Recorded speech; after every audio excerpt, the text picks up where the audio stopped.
Hello, lifelong curious people. Today, cancer. The leading cause of death worldwide, the cure of which is the holy grail of biological research. But what exactly is cancer? Why is it so hard to cure? To answer this, we have to delve into the very code of our being, DNA, or deoxyribonucleic acid. DNA is the code that says how to make something that's alive.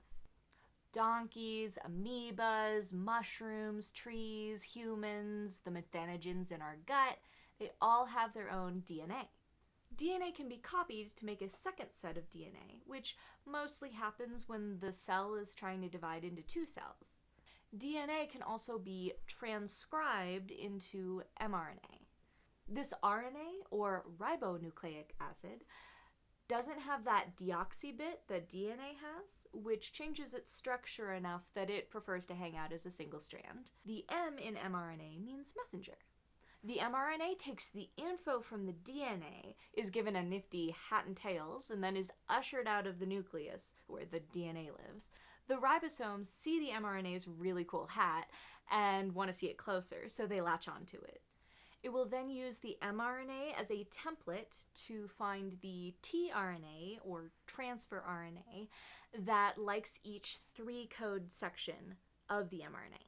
The thing that the tRNA transfers is an amino acid, which is the building block for a protein. The tRNA will always go get the same type of amino acid and will always lock on to the same 3-chunk code of mRNA.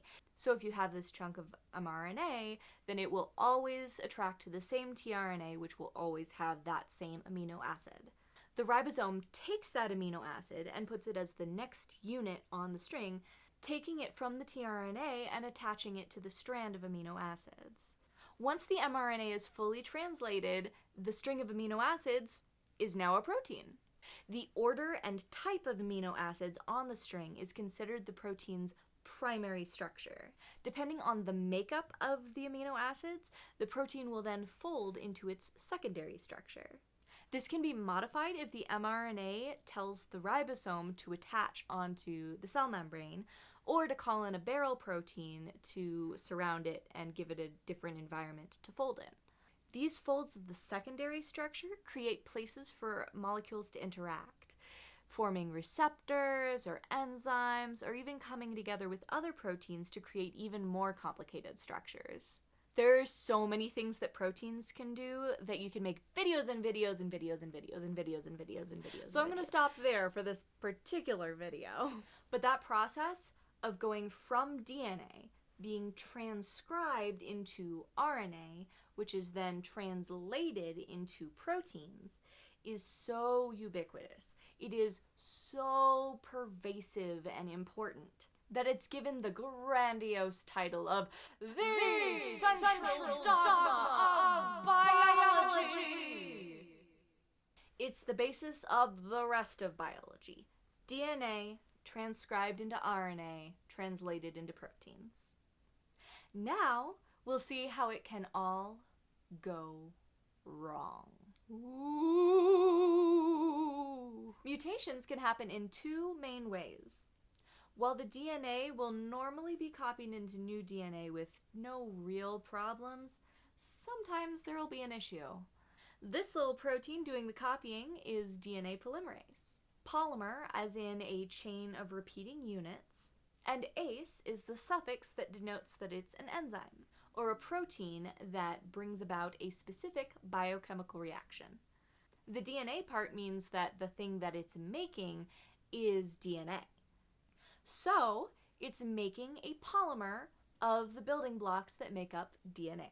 DNA polymerase will add these building blocks, called nucleotides, and it also has an editor function on its butt in case things go wrong. The majority of problems from this method of mutation are usually caught by that editor, but sometimes things do get through.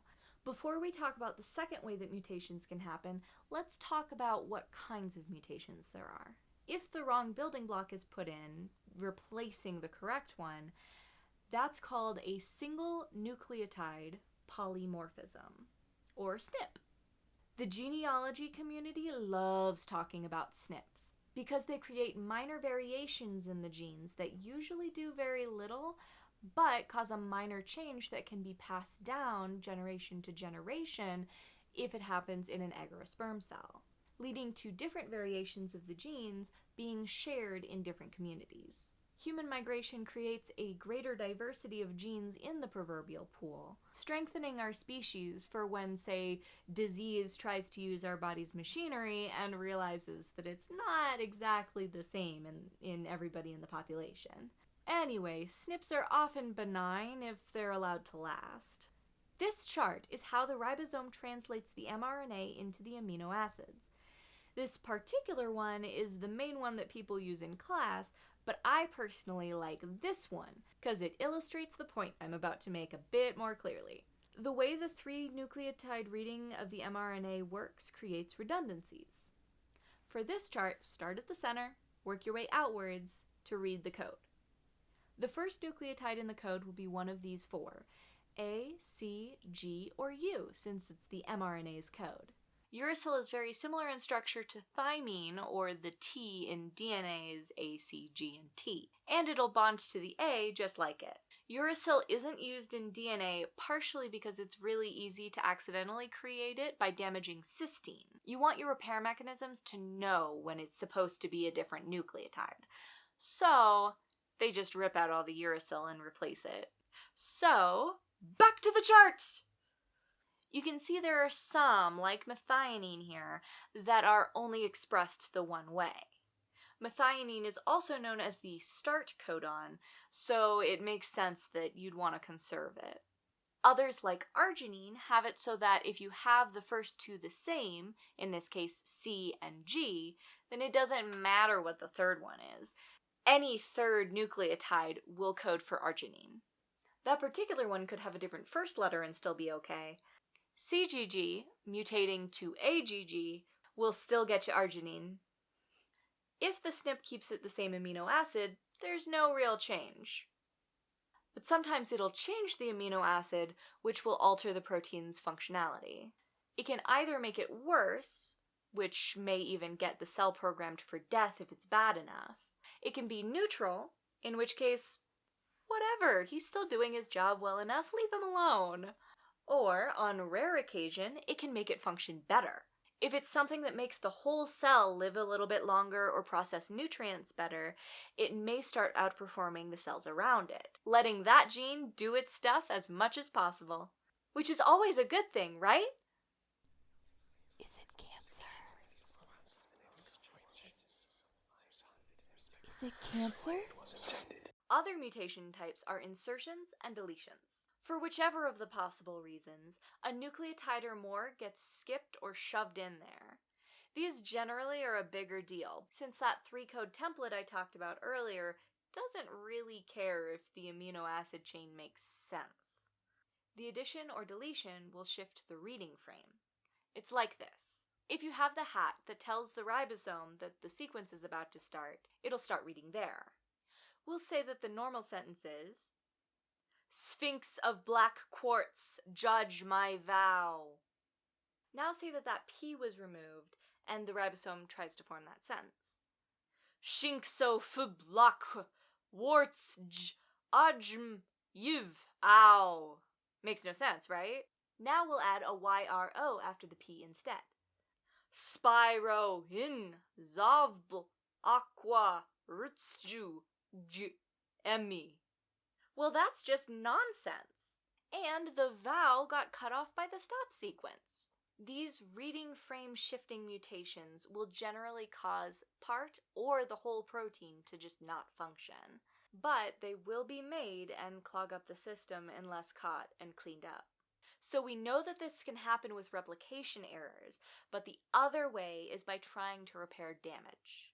In the case of the sun, when we go out without sunscreen, certain UV rays will pass through the upper layers of skin and transfer its energy into your DNA's bonds, getting them excited enough that some of them will choose to bond to the nucleotide next to them instead of the one across from them. Once that happens, those nucleotides need to be removed and replaced, which gives room for error every time that happens. There are other forms of damage that will actually cut the backbone of the DNA, in which case there are special enzymes for repairing it. If only one side of the DNA's backbone is cut, then it can use the other side as a template to fix it. If both strands are cut, then the repair enzymes do their best, but it's much easier to have an insertion or deletion. I'm just gonna get this out of the way right now. We get cancer all the time. Your immune system monitors your body for viruses and bacteria, sure, but also for cells that are super damaged or are mutating.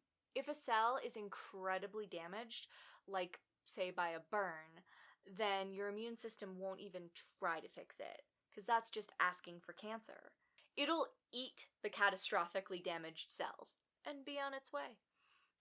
On the other hand, rapid mutation usually means that something went really wrong in the DNA. Whether it's from damage, a miscopy, or from a virus that's inserted its own DNA into yours. If it starts producing weird-looking proteins on its surface, becomes a weird size, or something else goes amiss, your immune system will actually eat the cell rather than letting it develop into a problem.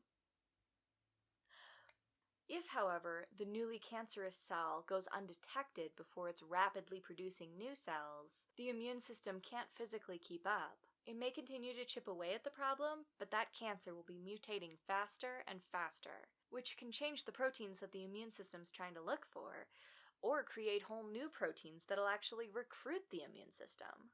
There is some incredible research going on right now about the microenvironment cultivated by tumors.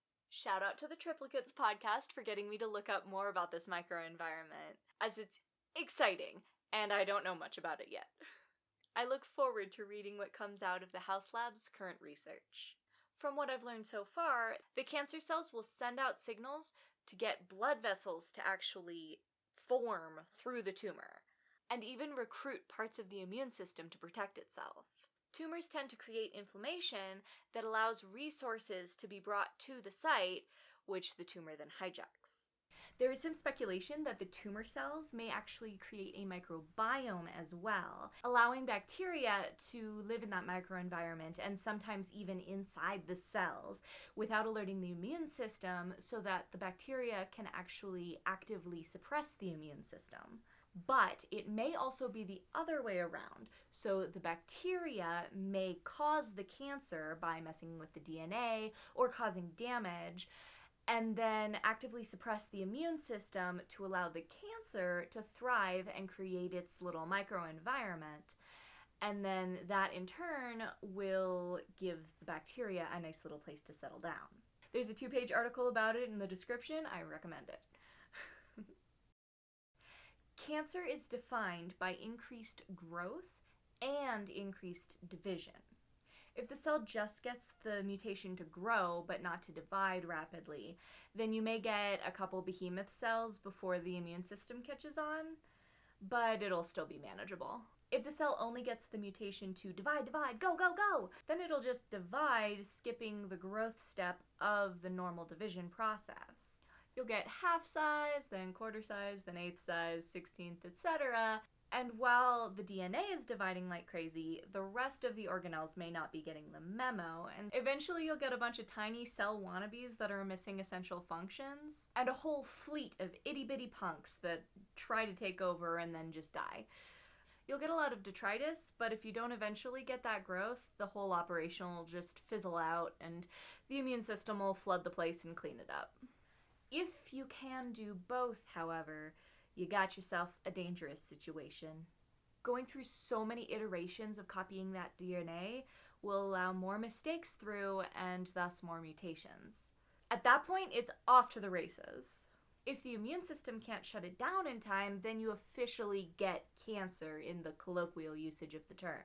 Each cancer will be making different mistakes, making it harder and harder to track. And if one variation gets an especially advantageous mutation, then it'll become a dominant variant in the tumor, if it's a cancer that creates tumors, by either outpacing the other variants, using resources more effectively, attaining immortality, or avoiding the immune system more effectively.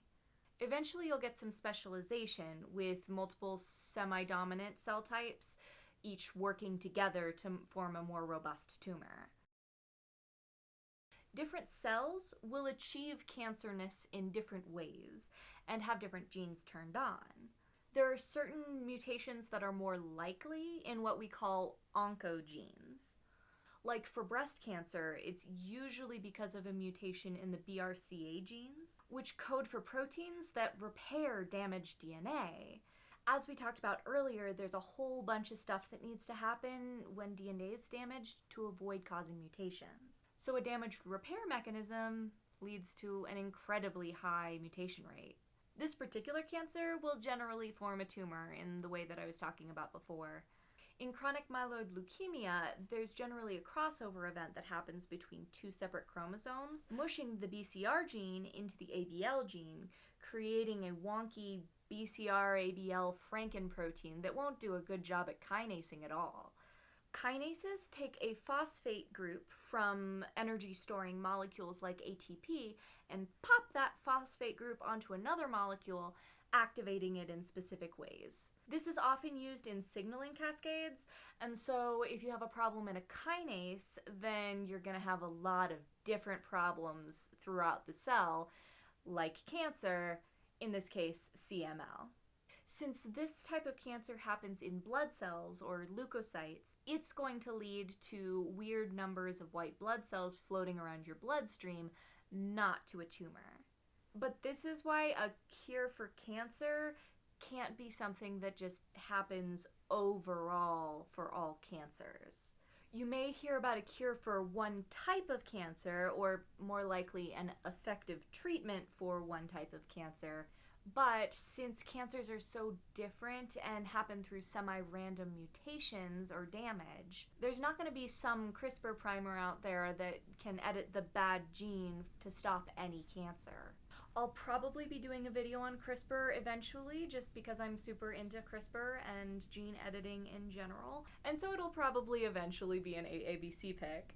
Let me know if you see an article on CRISPR that you want to do for the book club. And that's all you'll ever need to know about cancer biology, right? No, this is Cancer 101. Please, if you're interested, keep learning about cancer. If you have any questions or comments, please let me know in the comments or by emailing academicarticlebookclub@gmail.com. Follow us at Academic Article Book Club on Insta or Academic Article 2 on Twitter. I wish you exciting new discoveries. May your day be wonder-filled. Hello, lifelong curious people. Today, cancer. Okay.